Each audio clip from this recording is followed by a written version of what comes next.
Hello everyone, new ব্লগে তোমাদের অনেক ওয়েলকাম। তো আমি আজকে চলে এসেছি নতুন একটা ব্লগ নিয়ে। তো আজকের ব্লগটা আমার শুরু হচ্ছে সকাল থেকে। মৌসুমটা অনেকটাই সুন্দর, আর ফাইনালি সবাই জানো এখন যে গরমের পরে যে মৌসুমটা অনেকটাই ভালো লাগে, সবার শরীরটা আগের থেকে অনেক তাজা হয়ে গেছে। তো সকাল সকাল আমি একটু আদা জ্বালিয়ে আমার 1 চামচ মধু দিয়ে খেতে হয়। আমার থাইরয়েডের ওটা হচ্ছে আমার ওষুধ। তো খেতে খুবই টেস্টি হয়, যারা যারা খেতে পছন্দ করে তো প্লিজ খেয়ে নিও, ভালোই লাগবে। আর আমি একটু রেডি হয়ে গেলাম স্নান করে। তো চলো ঠাকুর ঘরের দিক যাওয়া যাক। তো পুজো করে নিলাম। পুজোটা কমপ্লিট হওয়ার পর ভাবলাম রান্নাঘরে যাই, কিছুটা রান্নাবান্না করে নিই। তো রান্নাঘরে এসে আমি রান্না করতে লাগলাম।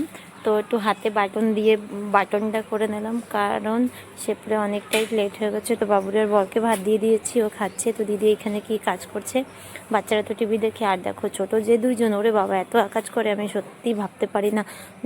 একটা কাজল তো পুরোপুরি খতম করে দেয় 2 ভাই বোনে। সারাদিন 2 ভাই বোন একসঙ্গে খেলতেই থাকে। আর তোমাদের ঘরের বাচ্চারা কতটাই আকাজ করে আমাকে জানিও।